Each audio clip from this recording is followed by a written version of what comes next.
Brasil é rico e o povo está pobre. Essa realidade tem que mudar em algum momento. E mais uma vez, eu vou colocar pessoas que são especialistas, não alguém que tenha feito um curso de economia à distância para tocar a economia do Brasil, um time que entenda, um time que tenha autonomia para fazer, como o presidente Bolsonaro deu ao time do Paulo Guedes. Eu não vou. Eu acredito que eles tenham calculado errado. Pode ser que eles tenham calculado que essa bomba fosse explodir no ano que vem. Mas pelo que a gente está vendo, a bomba vai explodir este ano ainda. A inflação chegou, pessoal. A inflação está aí. Todos os ingredientes de uma tempestade estão postos para acontecer ainda esse ano, infelizmente. O brasileiro não tem mais poder de compra. O presidente Lula ele conseguiu se aproximar do presidente Trump depois daquele primeiro tarifaço e agora veio essa nova leva que pode chegar a 37,5%. O senhor acha que o presidente vai conseguir reverter isso de alguma forma? Se tem alguém que vai, é o presidente Lula. Não conheço outra pessoa que possa fazer isso. Porque ele tem apoio internacional. Ele não é o Brasil falando sozinho. Que já seria o suficiente. Mas o Brasil hoje tem uma rede de países que servem como uma espécie de... que jogam articuladamente. Você veja o quê? A declaração de hoje, se eu não estou enganado, ontem, eu vi agora, vindo para cá. O Trump agradecendo o Xi Jinping e o Putin pelo acordo com o Irã. Ele próprio. Não sei, a gente nunca sabe o que é verdade do que ele fala. Mas uma coisa que é importante registrar é que quando você tem uma rede de países amigos, como o Brasil tem, o Brasil está em tudo, está em todas. E é tratado assim, tem tapete vermelho para entrar. Não é pária. Sabe, não é aquelas cenas grotescas do Brasil sempre rebaixado. Não. É um país, 10ª economia do mundo e que se faz respeitar. Você constrange um país agressor, como é o caso das tarifas. A tarifa só pode ser entendida como uma agressão. Não tem justificativa. Nós temos déficit comercial com os Estados Unidos. É um dos 3 países do mundo que tem déficit, do G20, que tem déficit comercial com os Estados Unidos. Por que os Estados Unidos estão tarifando o Brasil? Qual o sentido disso? Nenhum. O que o Pix tem a ver com isso? O Pix é uma tecnologia pública, disponível. O Brasil tem acordos de cooperação. O que isso pode significar? Então, quando um país poderoso como os Estados Unidos agridem o Brasil dessa maneira, o Brasil não conta só consigo, conta com uma rede de apoio internacional que vai fazer chegar uma indignação em relação a esse tratamento que nós estamos recebendo. O que não pode acontecer é um grupo interno ao Brasil jogando contra o país. Porque aí o agressor vai ver uma vulnerabilidade no país. Pô, esse país não está unido, esse país não sabe defender seus próprios interesses. Por que a população está repudiando a atitude do Flávio de ir lá beijar a mão do Trump e pedir medidas que eventualmente colaborem com a sua eleição? Foi um tiro no pé, de novo. De novo. Essa turma nem aprende com os erros que comete. Nós não podemos nos colocar no cenário internacional desse jeito. É de novo, é a seriedade.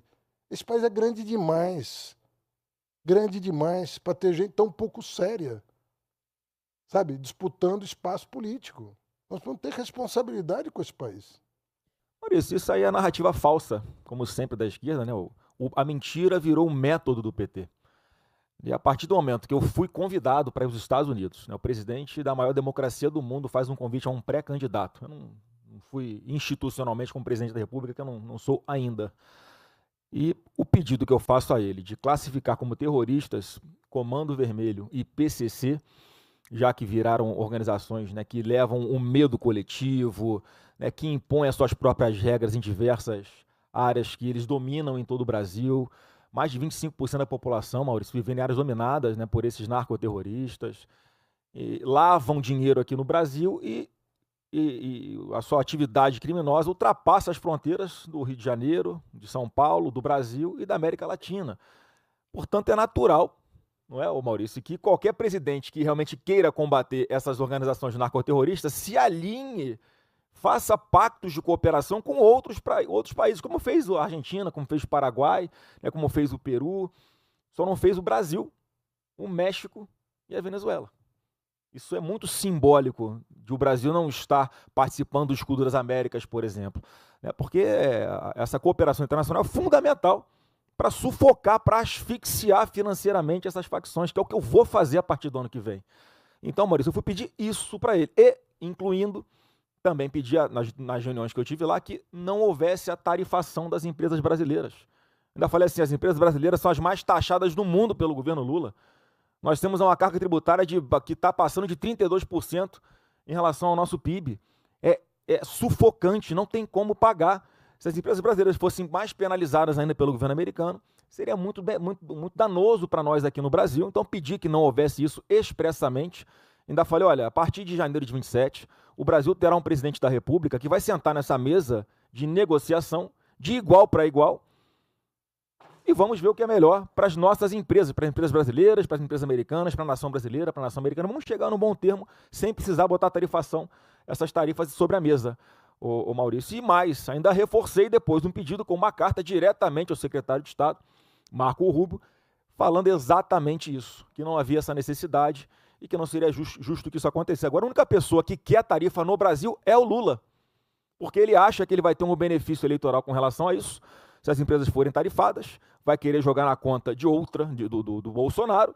Ele faz a força tremenda para que isso aconteça. Quer dizer, ele não está nem aí para as empresas brasileiras. Que presidente da República é esse que coloca um projeto de reeleição, um projeto de poder à frente dos interesses do povo brasileiro? Na última já não é assim, né? Eu estava vendo, até vindo para cá, uma entrevista com o Felipe Nunes mostrando que a aprovação venceu a desaprovação. E ele dava alguns elementos para mostrar isso. Por exemplo, a isenção do imposto de renda, que foi uma promessa do governo Bolsonaro não cumprida, dentre tantas, e nós prometemos e cumprimos, né? Com equilíbrio fiscal, diga-se de passagem. O que a Quest mostra? Que a percepção dessa medida ela vem com o tempo. Começou em janeiro, mas as pessoas começaram a perceber o impacto dela depois de pagar o IPVA, depois de pagar as contas do material escolar do começo do ano. Aí as pessoas vão percebendo que a renda está melhorando. Isso juntou com o desenrola, que acabou melhorando muito a situação de algumas famílias que estavam com hiperendividamento. E a percepção de melhora na economia, com emprego na mínima histórica, com a inflação acumulada em 4 anos é a menor da história do Brasil. A inflação em 4 anos acumulada é a menor da história do Brasil. Isso com choques internos e externos relevantes.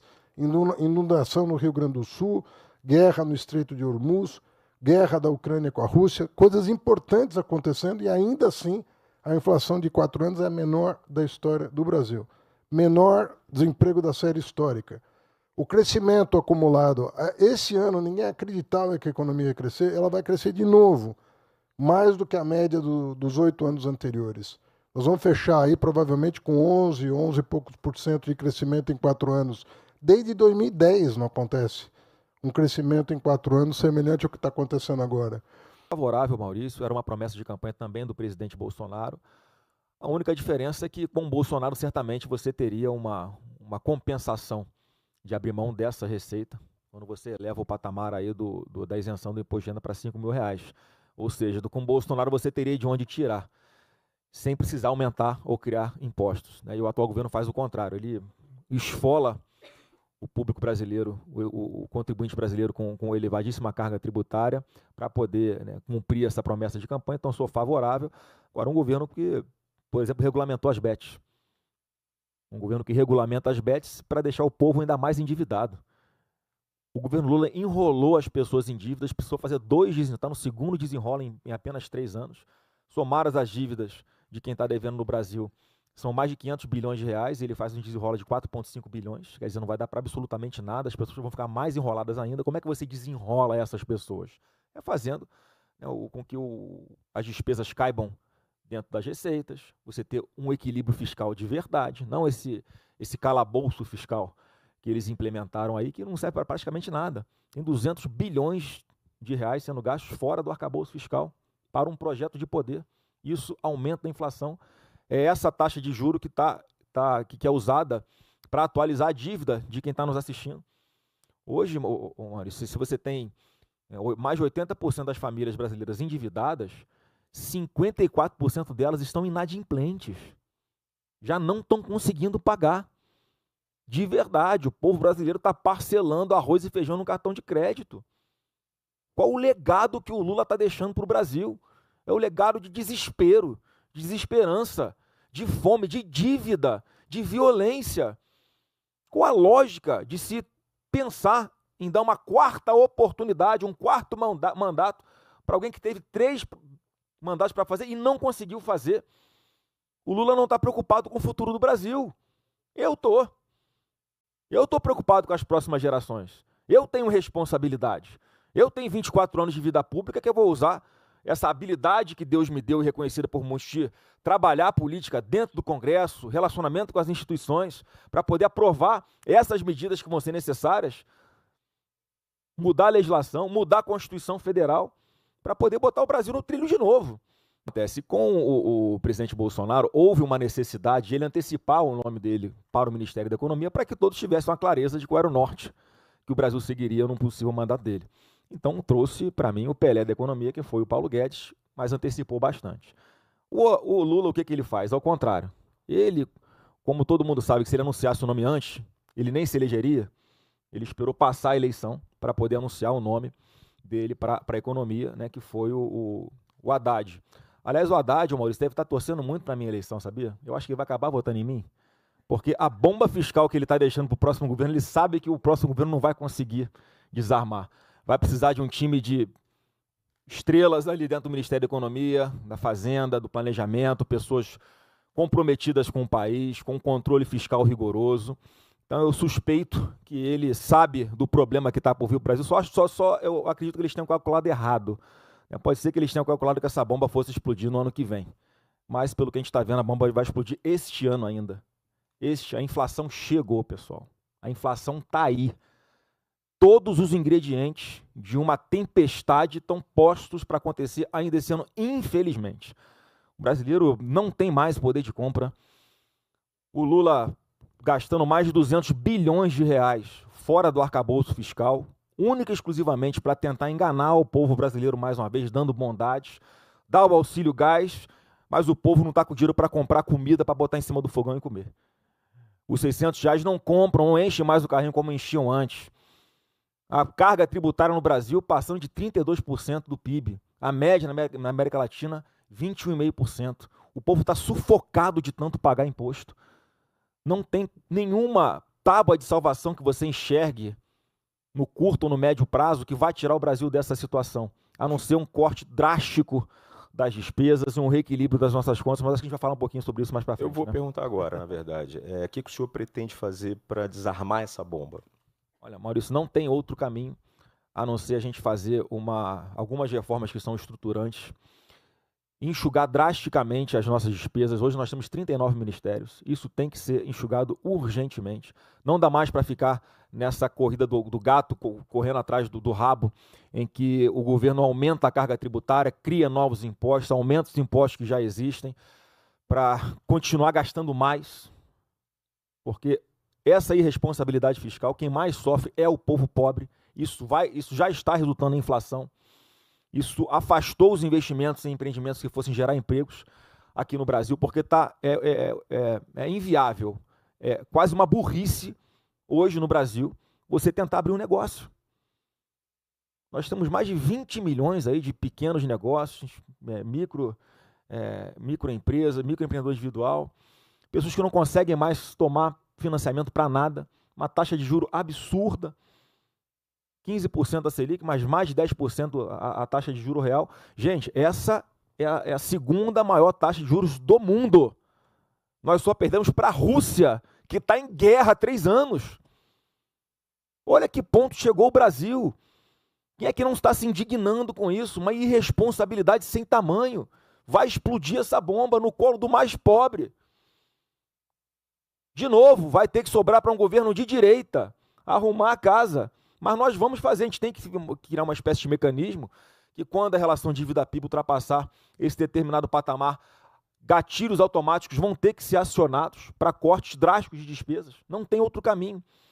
A gente vai conseguir com isso reduzir a projeção da taxa de juros futura, a gente vai conseguir resgatar nossa credibilidade aos poucos, a tendência da taxa de Selic é reduzir, com isso a gente vai conseguir atrair novos investimentos, a gente tem que resolver a questão de segurança jurídica no Brasil, que também é uma outra causa de que repelente de investimentos não só nacionais como internacionais, é essa insegurança jurídica, né? É o Congresso Nacional aprovar o fim do IOF numa canetada do ministro Supremo, revogar a decisão do Congresso, não, o IOF vai voltar a valer.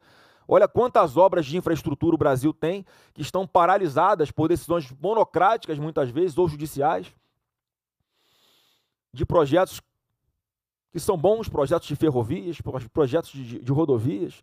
Você não consegue asfaltar uma rodovia, por exemplo, lá na Transamazônica, porque não consegue licenciamento ambiental ou uma decisão judicial que impeça de asfaltar uma rodovia que já existe, mas está lá, um atoleiro de lama quando chove. Então, o Brasil precisa tomar um choque de gestão e de modernização. É o que eu vou fazer. Esse governo vai ter, Maurício, um compliance com inteligência artificial que a gente vai enxugar drasticamente o desperdício de dinheiro público. O Brasil é rico e o povo está pobre. E essa realidade tem que mudar em algum momento. E, mais uma vez, eu vou colocar pessoas que são especialistas, não alguém que tenha feito um curso de economia à distância para tocar a economia do Brasil, um time que entenda, um time que tenha autonomia para fazer, como o presidente Bolsonaro deu ao time do Paulo Guedes. Eu não vou